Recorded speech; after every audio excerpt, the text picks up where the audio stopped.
여러분이 적어 보낸 문제를 두고 말하겠습니다. 남자는 여자를 가까이 하지 않는 것이 좋습니다. 그러나 음행에 빠질 유혹 때문에 남자는 저마다 자기 아내를 두고 여자도 저마다 자기 남편을 두도록 하십시오.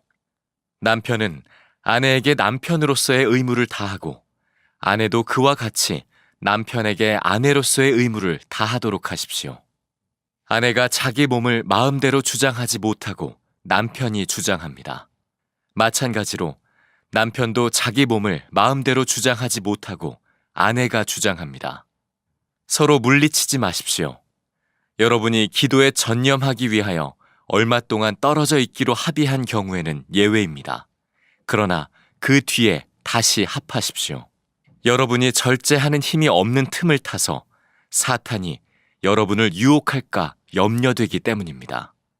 그러나 내가 이것을 말하는 것은 그렇게 해도 좋다는 뜻으로 말하는 것이지 명령으로 말하는 것은 아닙니다. 나는 모든 사람이 다 나와 같이 되기를 바랍니다. 그러나 각 사람은 하나님께로부터 받은 은사가 있어서 이 사람은 이러하고 저 사람은 저러합니다. 결혼하지 않은 남자들과 과부들에게 말합니다. 나처럼 그냥 지내는 것이 그들에게 좋습니다.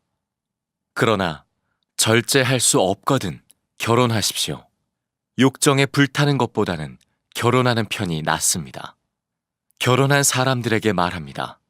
이것은 나의 말이 아니라 주님의 명령입니다. 아내는 남편과 헤어지지 말아야 합니다. 만일 헤어졌거든 재혼하지 말고 그냥 지내든지 그렇지 않으면 남편과 화해하여야 합니다. 그리고 남편도 아내를 버리지 말아야 합니다. 그 밖의 사람들에게 말합니다. 이것은 나의 말이요. 주님의 말씀은 아닙니다.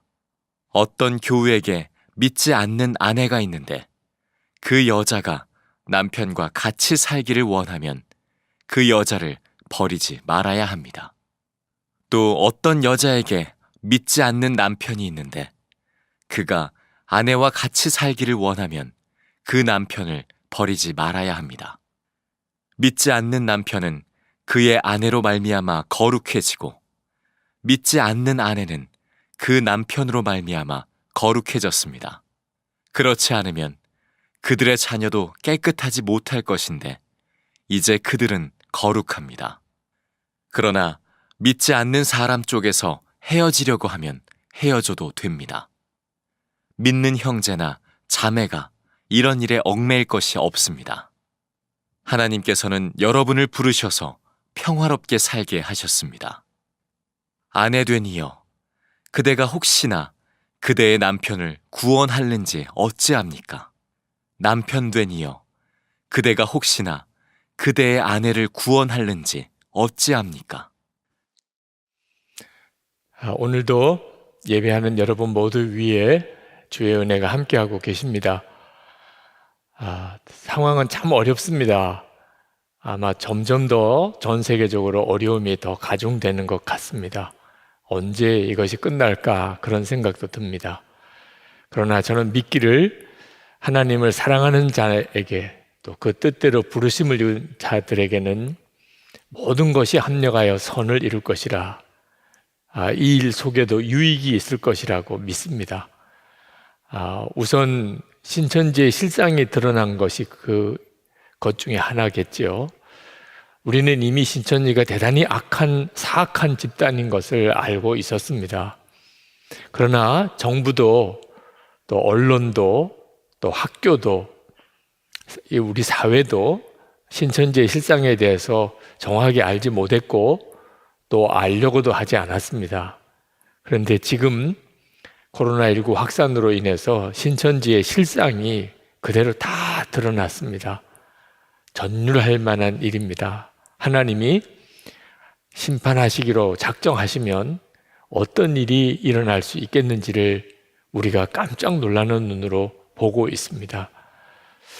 그러나 신천지의 실상만 드러난 것 아니라고 생각도 듭니다.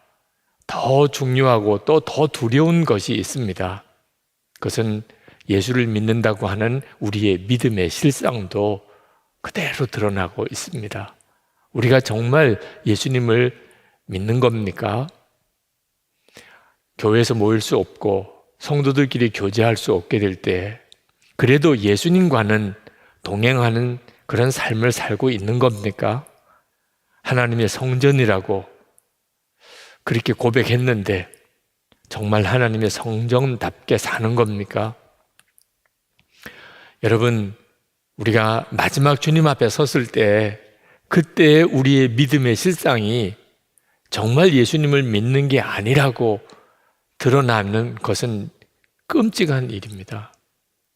그래도 지금 이와 같은 때에 우리의 믿음이 점검될 수 있다는 것은 너무너무 중요합니다. 만약에 지금도 깨우치지 못한다면 우리가 그저 다시 모이기만 해서 우리 자신의 믿음의 실상을 다시 스스로 정확히 알 수 없는 상황 속에 속아서 스스로 지낸다면 그건 정말 나중에 두고두고 후회될 일이 될 겁니다.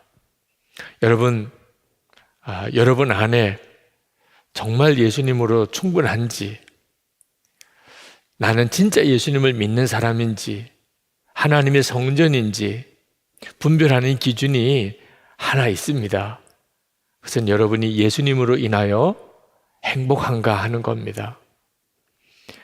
우리가 예수님으로 인하여 행복한 사람이 되어지는 것은 정말 놀라운 일입니다. 주님을 만난 사람, 예수님을 정말 마음에 생명의 주로 모시고 사는 사람에게 일어나는 정말 설명하기 어려운 그런 행복감이 있습니다. 그런데 안타깝게도 예수님을 믿고도 하나님의 성전이라고 하면서도 나는 죽고 예수로 산다고 말은 하는데도 여전히 예수님으로 인하여 행복하지 않은 사람들이 있습니다. 아직 행복하지 않으니까 행복하려고 발버둥을 치는 거죠. 그 사람은 진짜 예수님을 믿고 있었던 게 아니었던 겁니다. 우리 자신이 정말 행복한 사람인가요? 우리 가족들이 압니다. 바깥에 나가서는 그렇게 훌륭한 일도 많이 하고 칭찬도 받고 또 예수 잘 믿는다고 소문도 나더라도 우리의 진짜 모습은 가족들이 평가하는 겁니다. 여러분, 여러분의 가족들은 여러분이 예수님 안에서 정말 행복한 사람이라고 그렇게 알고 있을까요? 지금 신천지의 실상만 드러나고 있는 게 아닙니다. 우리 자신의 믿음의 실상이 적나라하게 드러나고 있습니다. 고린도전서 7장 말씀은 결혼 문제와 관련된 고린도 교인들의 질문에 대한 사도 바울의 대답입니다. 그런데 이 고린도전서 7장의 이 대답도 예수님 안에서 정말 행복한 사람인가 하는 것에 대한 기준이 분명해야 이 말씀이 이해가 됩니다. 저는 지금까지 목회하면서 많은 교인들의 상담을 했습니다. 그 상담 중에 가장 많은 경우가 가정 문제고 부부 문제입니다. 부부 문제는 참 어려운 문제입니다. 2000년 전 고린도 교인들이나 지금 2000년 뒤에 지금이나 우리에게 있어서 가장 힘들고 어려운 문제는 가정이고 부부입니다. 사실 부부 문제는 참 복잡합니다. 배경도 다르고 또 문제의 성격도 다 다릅니다. 남자와 여자의 차이도 크지요. 어려서 자라난 배경도 다르지요.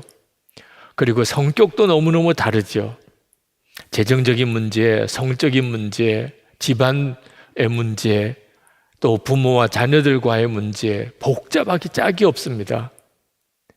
그러나 정직하게 말하자면 우리 부부 문제의 핵심은 행복하지 않은 남자와 여자가 만나서 서로 자기 행복하게 해달라고 철저히 이기적으로 요구하고 또 요구하면서 생긴 문제들입니다. 그래서 문제가 어렵게 되어지는 겁니다. 우리가 예수 그리스도 안에서 충분히 행복한 자가 되고 나면 전혀 아무것도 문제가 되지 않을 것들이 문제가 되는 겁니다. 성경에 보면 천국 같은 가정을 이루는 부부의 기준이 아주 명확하게 제시되어 있습니다. 남편은 아내를 예수님께서 하신 것처럼 사랑하고 아내는 남편을 예수님께 하듯이 순종하면 그 하나씩만 제대로 지키면 어느 부부나 정말 천국 같은 가정을 이루어 살게 되어 있습니다. 그런데 이 기가 막힌 말씀조차도 부부싸움의 소재가 됩니다. 당신 성경에서 읽었어, 안 읽었어? 남편을 예수님께 하듯이 순종하라고 그랬잖아. 아니, 이렇게 말하는 당신이 예수님처럼 아내를 사랑하는 거예요? 참 기가 막히죠. 예수님 안에서 행복하지 못하고 배우자에게서 행복을 요구하는 그런 사람은 세상 없는 하나님의 말씀이어도 그게 부부싸움의 소재가 될 뿐입니다. 여러분들이 이제 여러분의 문제의 본질을 알아야 합니다. 우리가 가정에서 힘든 이유, 배우자 때문 아닙니다. 부모 때문도 자식 때문도 아닙니다. 경제적인 문제도 아닙니다. 나 자신 때문입니다. 나 인정해줘. 나 행복하게 해줘. 나 이해해줘. 나 존중해줘. 끊임없이 내 욕구를 충족시키려고 하니까 가족들이 다 힘들 거고 자기 자신도 힘든 겁니다. 사도 바울이 고린도 교인들의 결혼 문제에 대한 질문을 받았습니다. 왜 그들이 그 질문을 했을까요? 고린도 교회에 무서운 핍박이 오기 시작했던 겁니다. 자, 예수를 믿으면 붙들려 가고 그리고 예수를 믿으면 죽을 수도 있는 핍박이 옵니다. 이 세상은 결국은 두루마리처럼 다 말려버리고 예수님이 재림에 오셔서 하나님의 나라가 이루어진다는 거예요. 그러면 결혼할 필요가 있겠는가? 그게 고린도 교인들이 가지고 있는 질문이었습니다. 사도 바울은 이 질문에 대해서 아주 명확한 대답을 줍니다. 결혼하라는 겁니다. 사도 바울 자기는 결혼하지 않았습니다. 독신으로 살면서 평생을 가정에 매이지 아니하고 하나님의 나라와 복음 전하는 일을 위하여 살기로 결단하고 그렇게 살았습니다. 사도 바울은 고린도 교인들이 다 자기처럼 살았으면 좋겠다고 솔직히 이야기했습니다. 그러나 사람이 다 똑같은 게 아니고 다 육신의 그런 어떤 욕정을 가지고 있기 때문에 사도 바울처럼 그렇게 독신으로 살 수 있는 사람이 참으로 적습니다. 그걸 사도 바울이 압니다. 그래서 고린도 교인들에게 결혼하라. 이유는 음행에 빠지지 않기 위해서라는. 사도 바울이 2절 말씀에 말씀합니다. 그러나 음행에 빠질 유혹 때문에 남자는 저마다 자기 아내를 두고 여자도 저마다 자기 남편을 두도록 하십시오. 어떤 분은 이 말씀이 마음에 들지 않을 겁니다. 아니, 결혼을 그렇게 수준 낮은 그런 표현으로 해도 되는가? 결혼이 얼마나 소중한 것이고 아름다운 것인데. 맞습니다. 그러나 사도 바울이 이 말씀을 하는 그 배경을 이해해야 합니다. 사도 바울은 지금 신학교에서 세미나에서 결혼이 무엇인가에 대해서 강의를 하는 게 아닙니다. 사도 바울이 책을 쓰는 중에 결혼에 대해서 설명하고 있는 것도 아닙니다. 지금 사도 바울은 말할 수 없이 음란한 도시 고린도라는 도시에 살면서 계속해서 성적인 충동을 받는 그런 고린도 교인들에게 상담하면서 이 말씀을 하고 있는 겁니다. 사도 바울은 독신으로 사는 게 하나님의 일을 하기에 더 좋지만 그러나 그것 때문에 성적인 유혹을 받고 그래서 음행을 하면서 음행에 빠지게 되느니 결혼하는 게 낫다는 것입니다. 사도 바울은 한 걸음 더 나아가서 부부에게 성생활을 아주 친밀한 성생활을 적극적으로 하라고 권합니다. 3절에 보면 남편은 아내에게 남편으로서의 의무를 다하고 아내도 그와 같이 남편에게 아내로서의 의무를 다하도록 하십시오. 고린도 교인들에게는 잘못된 생각을 하는 이들이 있었습니다. 그것은 경건한 삶은 그런 어떤 성생활은 떠나는 것이라고 생각했습니다. 성경 보고 기도하고 예배드리고 전도하고 그런 일들은 아주 거룩한 삶이고, 성생활 같은 것은 아주 육신적이고 더러운 것이라고 그렇게 생각하는 사람들이 있었습니다. 금욕주의자들이죠. 사도 바울은 아니라고 말했습니다. 성은 하나님이 우리에게 허락하신 선물입니다. 부부 사이에 하나님이 주신 정말 아름다운 선물입니다. 절대로 더러운 것이 아닙니다. 이것이 성경이 말하는 가르침입니다. 그런데 사도 바울이 말하려고 하는 진정한 핵심은 모든 가정생활, 부부생활, 성생활 다 배우자가 중심이 되어야 한다는 겁니다. 자기 중심으로 생각하지 말고 배우자 중심으로 생각하고 판단하고 행동하라는 겁니다. 사도 바울이 성생활을 권리라고 말하지 않고 의무라고 말한 것에 대해서 주목해야 합니다. 이 말은 성생활도 배우자가 중심이라는 겁니다. 4절 말씀에 아내가 자기 몸을 자기 마음대로 주장하지 못하고 남편이 주장합니다. 마찬가지로 남편도 자기 몸을 마음대로 주장하지 못하고 아내가 주장합니다. 이것이 성경이 말하는 사랑입니다. 사랑은 자기 유익을 구하지 않는 것이라고 성경에 말했습니다. 예수님께서 우리를 위해서 십자가를 지신 것이 바로 이런 사랑입니다. 이 사랑을 부부 사이에 적용하라는 겁니다. 사도 바울은 기도하는 시간을 갖기 위해서 잠시 동안 부부가 금욕 생활을 할 필요가 있다고 인정했습니다. 그러나 그렇다 하더라도 그 기간이 길어지면 안 된다고 했습니다. 왜냐하면 사탄이 부부 사이에 틈탈 빌미를 주지 말라는 겁니다. 5절 말씀에 서로 물리치지 마십시오. 여러분이 기도에 전념하기 위하여 얼마 동안 떨어져 있기로 합의한 경우에는 예외입니다. 그러나 그 뒤에 다시 합하십시오. 여러분이 절제하는 힘이 없는 틈을 타서 사탄이 여러분을 유혹할까 염려되기 때문입니다. 금육기간이 길어지면 배우자 중에 누군가는 그로 인해서 허전함을 느끼고 또 그로 인해서 실족하게 될 사람이 있다는 겁니다. 그러므로 항상 그 점을 먼저 배려해 주어야 한다는 거죠.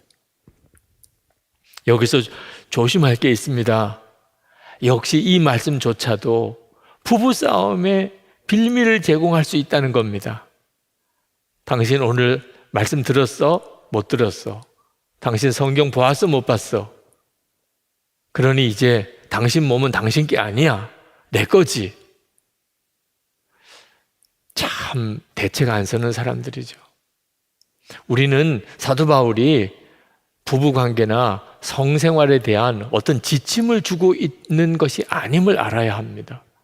사도 바울이 말하려고 하는 핵심은 우리가 예수님을 진짜 믿었다면 예수님으로 인하여 충분히 행복한 자고, 그렇기 때문에 우리는 항상 다른 사람을 먼저 배려하는 사람이 될 수 있다는 겁니다. 그러니 배우자 중심인 거죠. 내가 누리는 이 행복을 사랑하는 아내나 남편에게 흘려보내는 거죠. 어떻게 하면 배우자가 행복할 수 있을까? 어떻게 하면 배우자가 시험 들지 않게 할 수 있을까?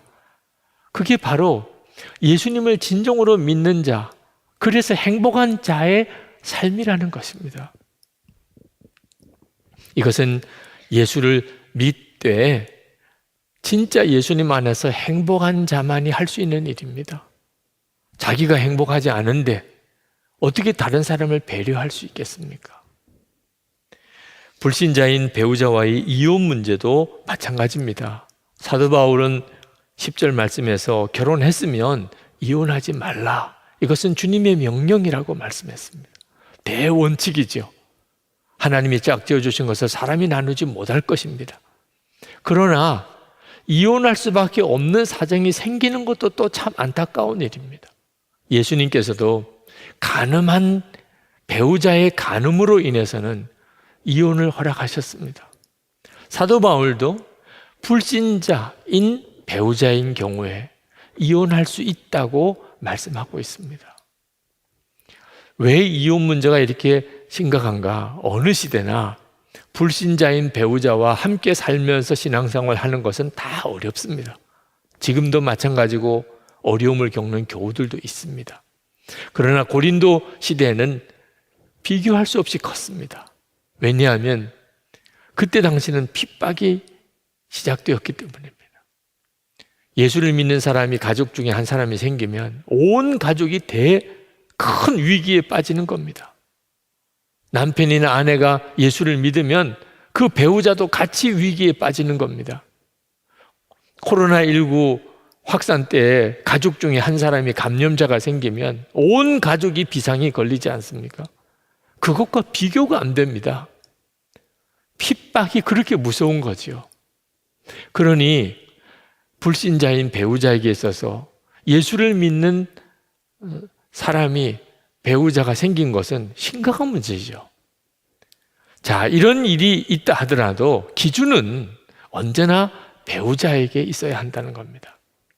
배우자가 헤어지기 원하지 않으면, 그러면 힘들어도 그 배우자와 함께 살라는 겁니다.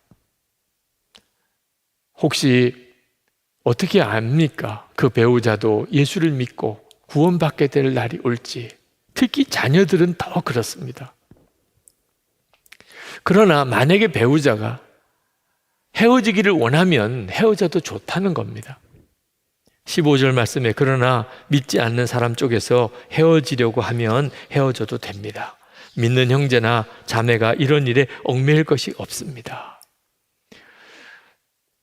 배우자 쪽에서 나는 당신과 함께 살기 싫고 나는 같이 고난당하는 것도 싫고 그러니 당장 나가라.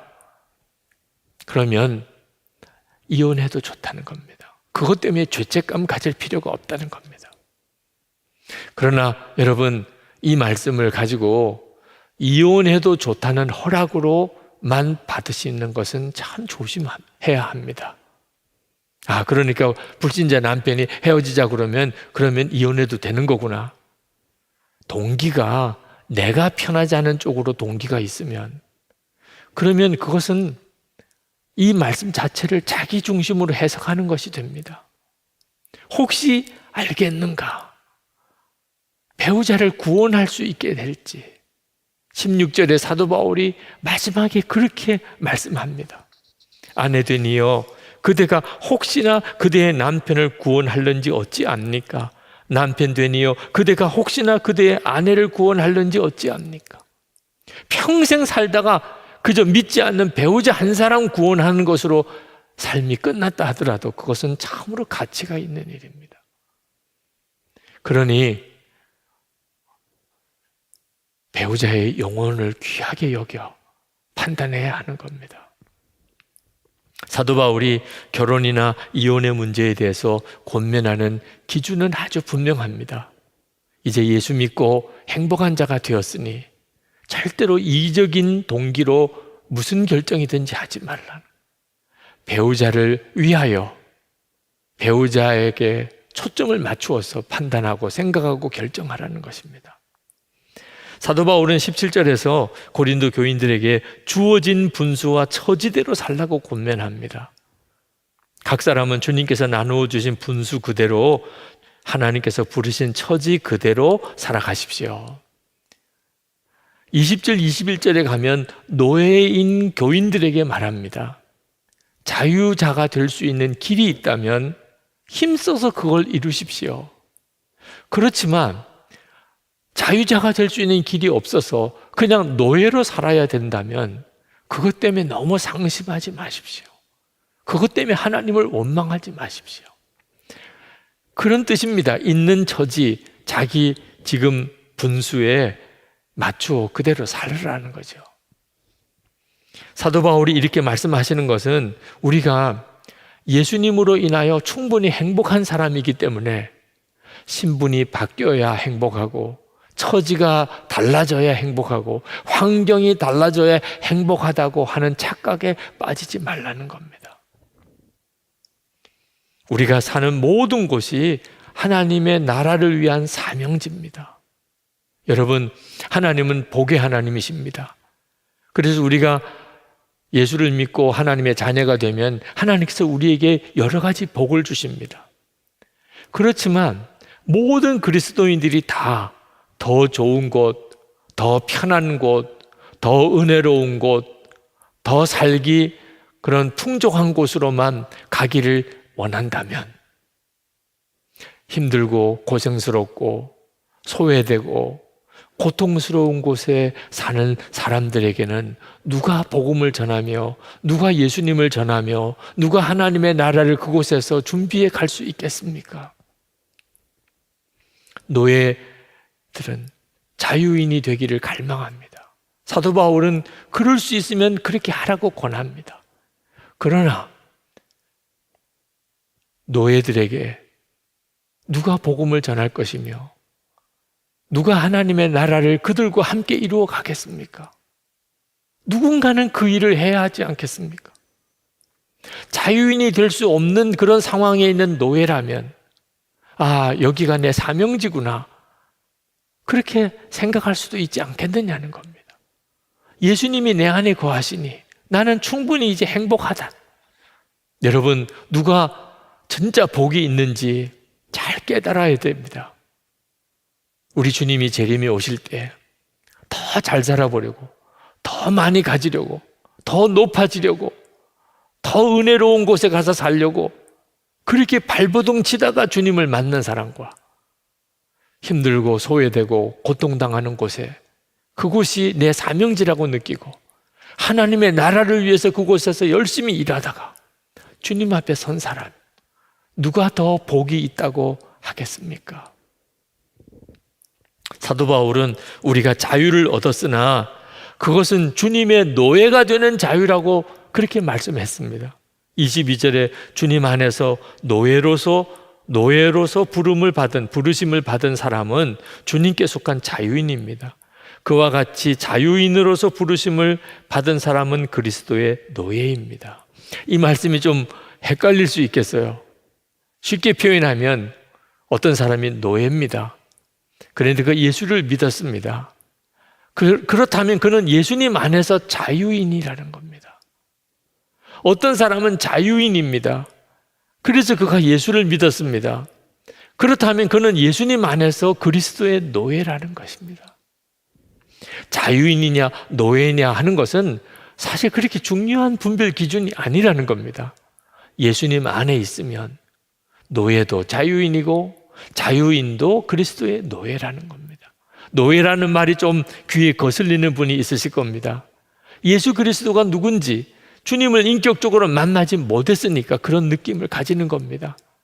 여러분이 예수님을 알고 그분이 만왕의 왕이시고 온 세상의 창조자이신 그 주님을 여러분이 알고 나면 누구나 다 그리스도의 노예가 되고 싶을 겁니다.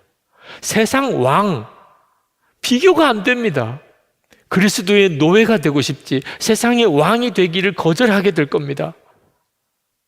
예수 그리스도 그분을 정말 아는 사람은 예수 그리스도의 노예가 되는 것은 정말 행복한 것이죠. 여러분, 부부 사이에도 자유롭게 배우자와 결합하잖아요. 사실 부부 생활 자체가 얽매이는 거죠. 내가 좋아서 얽매이는 것이지만 얽매이는 거는 얽매이는 거죠. 사랑하는 사람이 있다면 내가 스스로 얽매이잖아요. 자식이 생기면 그 자녀 때문에 얽매이잖아요. 그래도 행복한 거잖아요. 예수 그리스도 그분을 정말 알고 나면 우리는 스스로 자발적으로 예수님의 종이 됩니다. 절대로 어떤 사람도 강제로 예수님의 종이 되는 사람은 없습니다. 마귀나 하는 일입니다. 마귀는 우리가 원치 않아도 우리를 종 삼습니다. 죄의 유혹에 빠지게 해서 그리고는 죄로 인하여 우리를 사로잡아 버립니다. 예수님은 그렇지 않습니다. 우리에게 자유를 주셨습니다. 우리 스스로가 원하지 않으면 절대로 우리는 예수님의 종이 아닙니다. 우리 스스로가 원하는 것, 얼마나 좋으면 그리스도의 노예가 될 수 있겠습니까? 우리가 이처럼 그리스도의 노예가 되면 가장 먼저 그 기쁨을 누리는 사람이 배우자입니다. 예수님 안에서 누리는 그 행복을 가장 먼저 경험하게 되니까요. 배우자를 위해서 살게 합니다. 전에는 자기 중심이었습니다. 그런데 이제는 배우자의 중심으로 사람이 확 바뀝니다. 그리스도의 노예인 사람의 특징입니다. 프랭크 루박 선교사님이 쓴 권능의 통로에 보면 이렇게 말합니다. 주님을 의식하지 않고 살아보고 또 주님을 바라보며 살아본다면 그 두 마음 안에 천국과 지옥만큼 큰 차이가 존재한다는 걸 알게 될 것이다. 우리가 주님을 바라보지 않고 살면 우리 마음은 통속적인 잡지처럼 되어버릴 것이다. 그러나 주님과 친밀해지려고 하면 할수록 우리 생각이 넓어지고 깨끗해지며 이타적이 될 것이다 라고 했습니다. 여러분, 우리의 가정의 행복이 어디서 옵니까? 우리가 그리스도의 노예가 되는 데서 오는 겁니다. 그러면 우리 가정은 하나님의 주권 아래 들어가게 됩니다.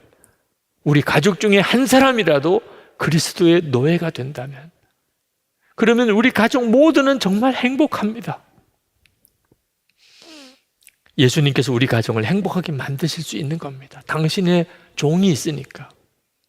여러분, 결혼도 또 이혼하는 것도 행복하기를 원해서 하면 다 실망이고 후회하게 됩니다. 결혼해서 행복하게 되는 거, 조금 더 행복해지려고 이혼하는 거, 다 헛일입니다. 행복은 오직 예수 그리스도 그분에게서만 오는 겁니다. 예수님으로 인하여 행복하니까 배우자에게 행복을 흘려보내고 가족들에게 행복을 흘려보내는 것이죠. 종이냐 자유자냐도 마찬가지입니다. 노예가 자유인이 되면 행복한가? 여러분, 속으면 안 됩니다. 여러분은 종 아니잖아요. 근데 여러분은 그래서 행복합니까? 종과 자유인이 되는 것은 행복의 조건과는 상관이 없습니다. 종이 자유인이 될 수 있다면 해야 되는 거죠. 그러나 자유인이 되니까 행복한 것은 아닙니다. 종으로서도 얼마든지 행복할 수 있고 자유인으로서도 얼마든지 행복할 수 있습니다. 예수님만 분명히 그의 생명이 되셨다면, 하나님의 성전으로 산다면 주님이 우리를 행복하게 해주시는 겁니다. 여러분, 지금은 믿음의 실상이 드러나는 때입니다. 여러분, 이 점을 절대로 작게 생각하면 안 됩니다. 여러분이 정말 예수 믿는 그 사람 맞습니까? 예수님 때문에 진짜 행복하냐 하는 겁니다. 예수님을 정말 만난 사람이어야 됩니다. 그래서 여러분에게 이 사순절을 맞기도 하고 고난주간을 앞두고 책을 하나 소개하려고 합니다. 이번에 나온 책입니다. 십자가에서 만난 예수 그리스도입니다. 여러분, 지난 2018년 십자가 부흥회를 기억하십니까? 그때 하나님께서 제게 주셨던 참 놀라운 은혜가 있었습니다. 십자가에서 예수님을 만나는 눈이 새롭게 뜨였습니다. 그때 그 설교를 책으로 엮었습니다. 이 사순절 고난주간을 지나면서 여러분이 진짜 십자가에서 예수님을 만날 수 있게 되기 바랍니다. 여러분을 행복하게 해줄 수 있는 그분, 예수 그리스도를 만나게 되시기를 축복합니다. 여러분, 예수님 안에서 누리는 행복 때문에 배우자를 행복하게 해주고 자녀들을 행복하게 해주고 여러분 주위에 있는 사람들을 행복하게 해주는 자가 되기를 축원합니다. 또 그렇게 되어서 우리 다시 만나십시다. 그렇게 새로운 교회를 세우십시다.